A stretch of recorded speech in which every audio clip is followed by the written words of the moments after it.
Hello and most welcome. A little lecture here in the smack downtown area of Gothenburg in the Trädgårdsförening, filled with lovely plants, herbs, and I think mostly roses, I imagine. There is a rosal garden here that sports no less than 400 species, many of whom you can only find here. Very rare, unusual, and most beautiful species of roses. I will, however, today not talk about roses. I will talk about the problematics of triangulation and how the triangle is the most fundamental principle in the universe. And although most people unthinkingly, without really going to the depths of it, think that time and space are foundational of reality, which they are in fact not. There is no such thing as absolute space nor time. The simple answer to why is it so, why does that not exist, is, well, it is closely connected to that there is no inertial point of reference. There's nowhere in the universe you can say, this is the middle of the universe.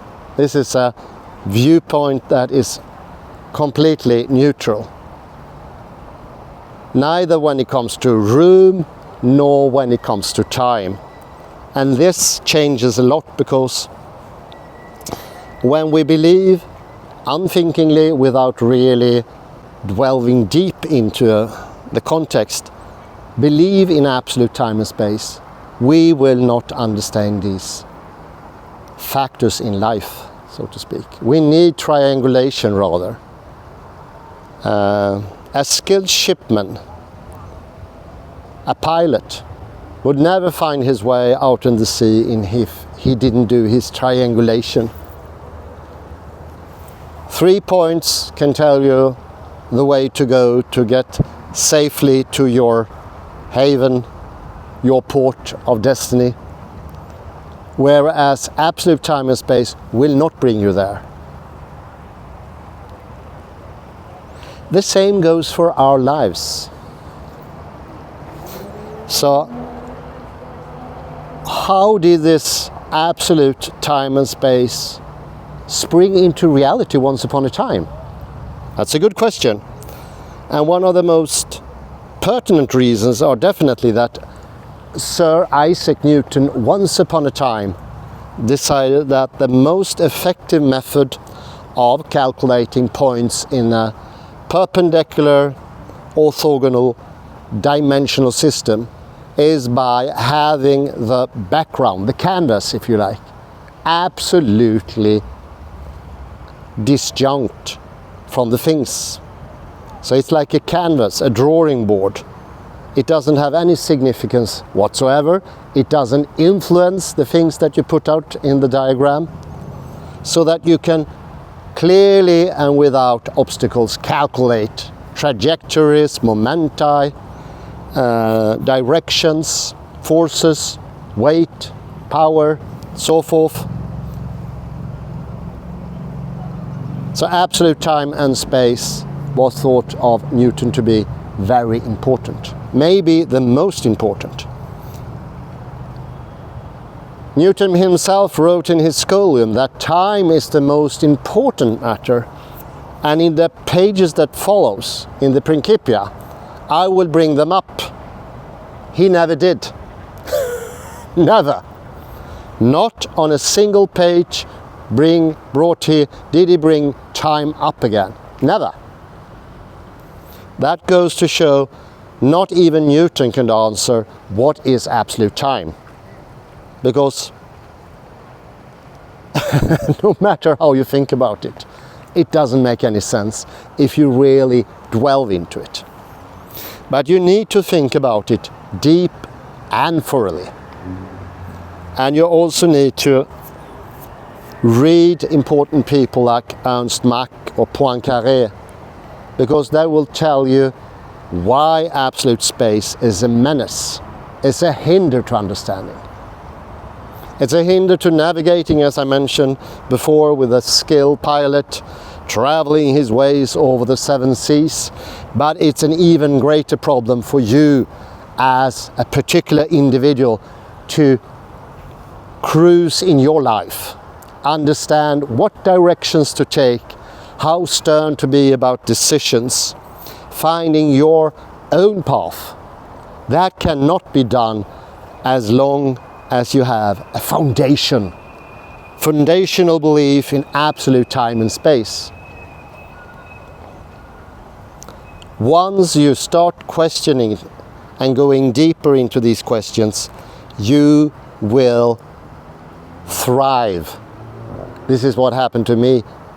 When I started to understand that absolute space and time are no things, it's liberating.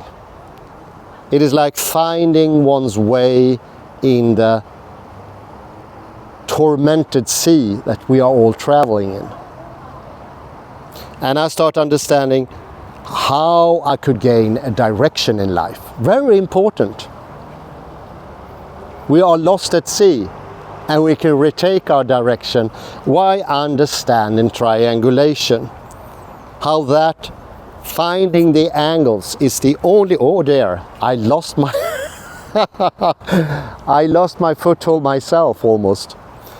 But by a triangulation, the angles, you can regain your foothold. You can become literally more stable. Let's see here if I can find my stability once more.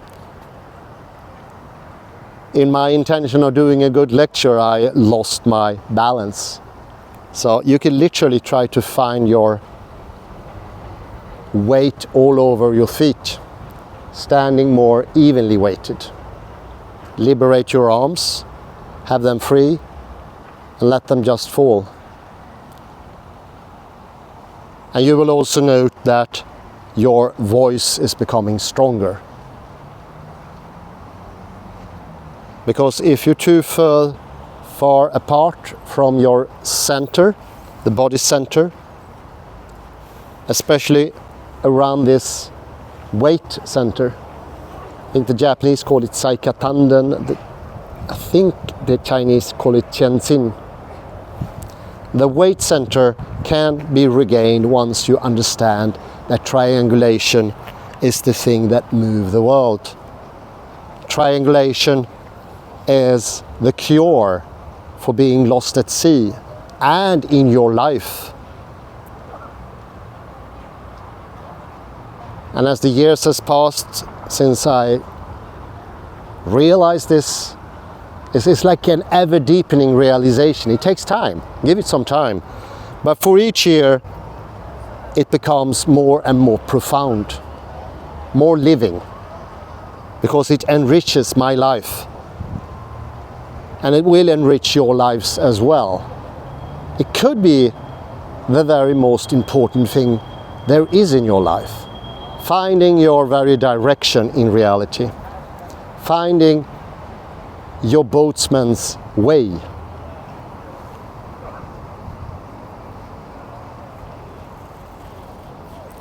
One exercise I really like is, what could be that position in the universe?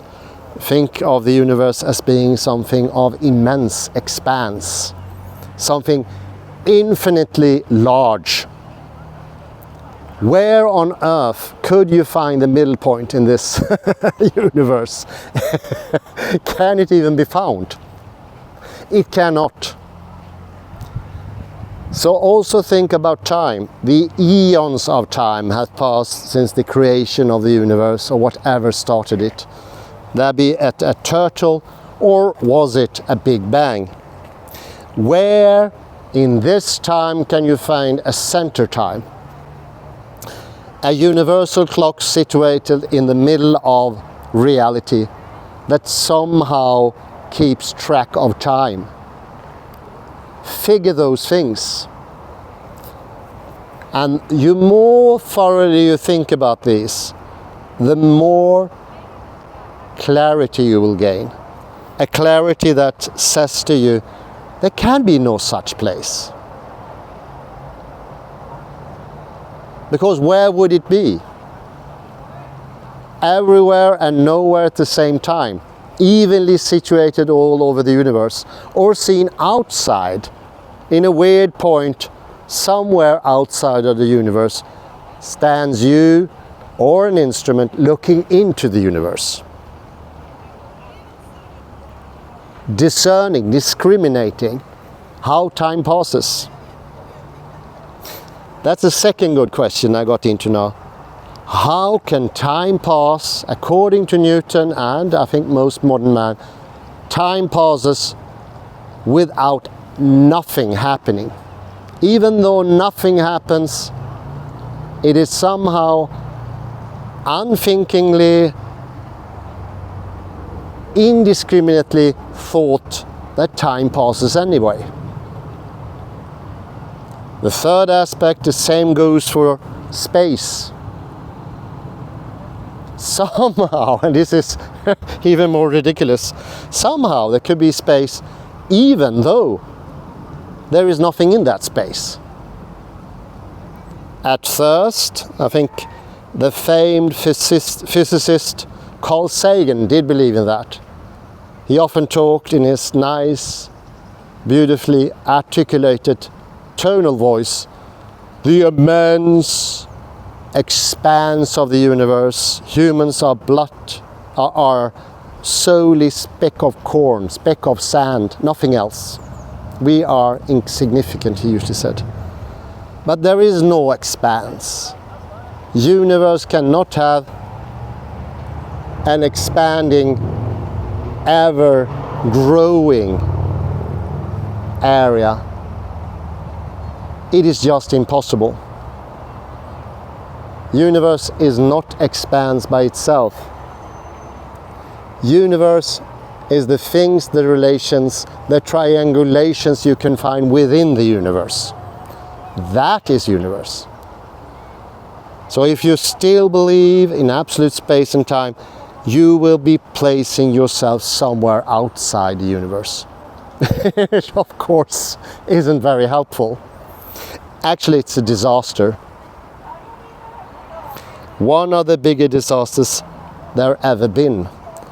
The absolute foundational misunderstanding of what makes everything tick, so to speak. Sorry about the pun there. I just had a tick the other day. Could be infectious, could give you TB or Borrelia. This tick called absolute space and time is a worse tick. It would stop your internal clock from ticking and progressing.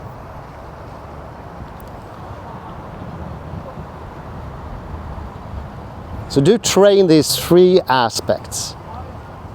The more you delve into, the deeper you go, the more understanding comes and think, oh my God, I can't be right. There's no such thing as an absolute space or time. Think about it, laugh about it, because I think humor is the factor that takes you out of this prison. It's a prison built by your own logic. The idea of the thinker, the physicist, is to take you out of this prison. A prison for the thought, where all thinking ends and do not progress any further.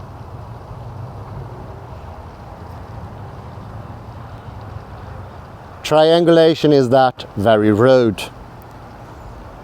Because a triangle always contains 180 degrees, no matter where or when it is. This is the true measurer of what I call ratio, ratio in Latin.